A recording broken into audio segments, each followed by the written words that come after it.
am a former director of trade and industry at the African Union, and I'm going to talk today about what one could call my own lived experience in policy making, basically taking you behind the scenes in terms of the understanding of the Africa mining vision, but mainly the action implementation processes. I will talk about the reflections on the policymaking process itself from the vantage point of being now in 2020 and looking back, and trying to just share some of my own personal insights and thoughts about how the Africa mining vision in many ways symbolizes a framework that is very inspirational, going far beyond just being a framework for natural resources governance, in my view, but a framework that really talks to the spirit of Africa as own emancipation and finding a deliberate path on making decisions on how best to enable member states to have the prudent use of these mineral resources for development purposes. Now, I want to also just say at the outset that the engagement is timely because reflecting back on this journey, I joined the African Union where the Africa Mining Vision had recently been adopted by the ministers responsible for minerals, and the action plan was also in place. So I do not speak from the process of policy making, but looking at the kind of framework that was presented and agreed to by the body of the African Union, what then happened in terms of the implementation process, what were the challenges, and what remain even today, the opportunities.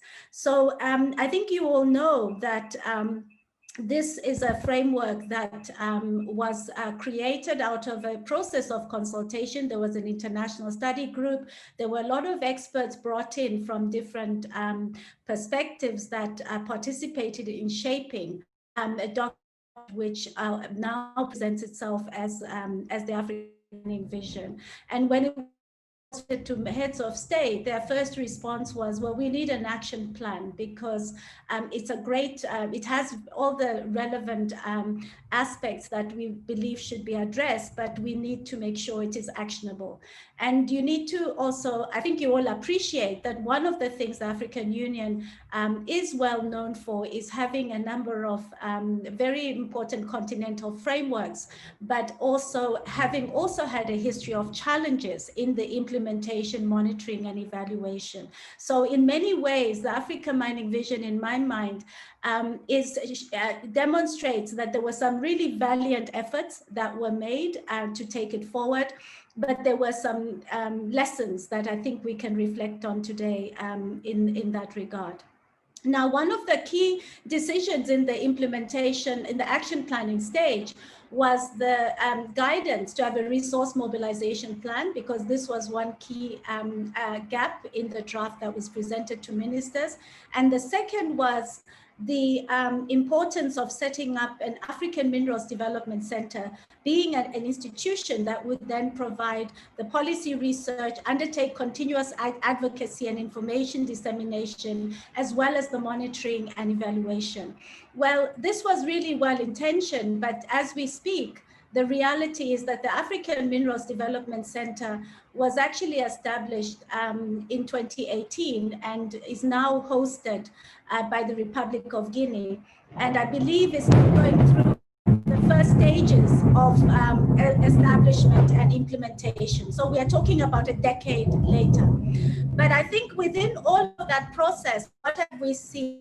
Has the move from vision to action been driven? I think there were definitely experts that was pulled in from partner institutions working with the African Union, UNECA, African Development Bank, UNDP, and many others. And I know very much that Third World Network and other stakeholders have been very active in promoting the Africa Mining Vision to the citizens of the continent. continent and engaging them to have an awareness of its importance, and also to basically, encourage member states to implement these very sound policy options and prescriptions that came out of this process.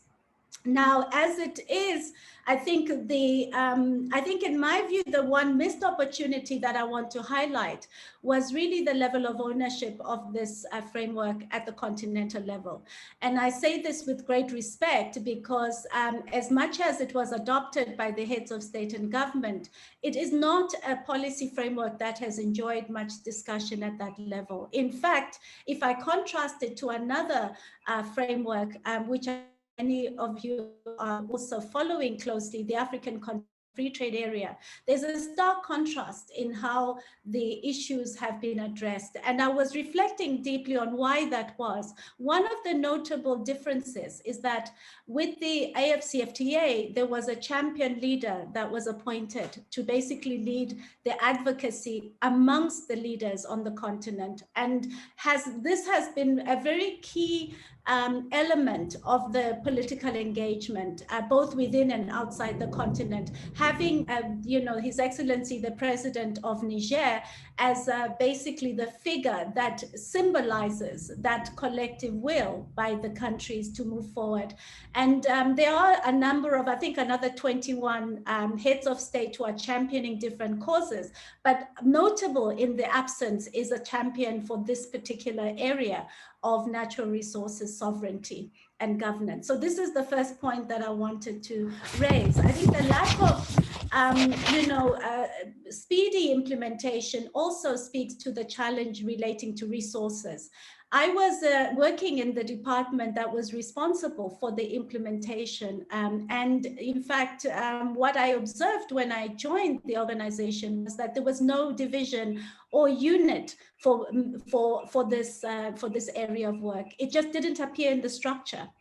So having that kind of evident gap, what we then had to do was to basically position this very important framework within the industry division, which itself had limited capacity for an equally important area of work, which is the industrialization agenda.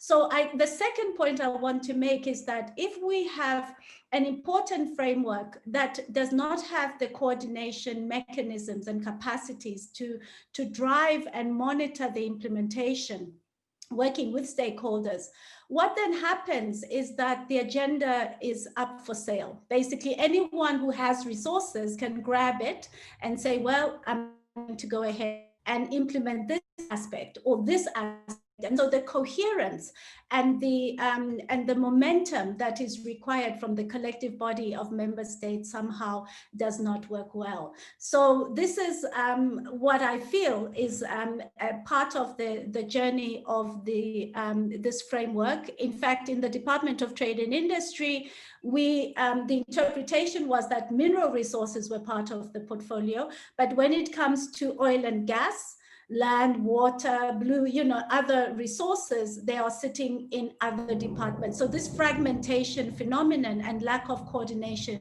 within the African Union was also a weakness in my humble view.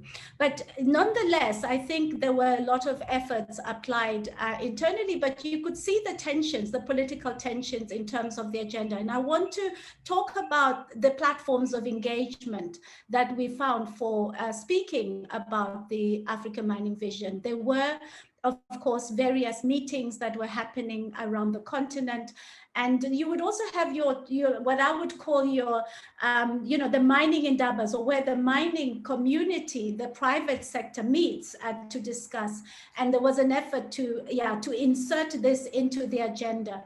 But the fact is that that wasn't a place where the African Union or member states could drive the agenda. So it was a less, I think fruitful to raise awareness, but I think the the deeper engagement perhaps is still something that remains to be seen.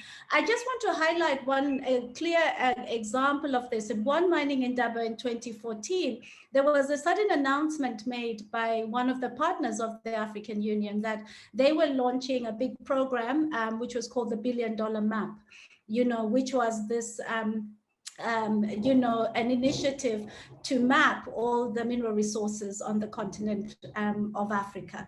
And this came as a big shock to the delegation from the African Union, who hadn't heard of this.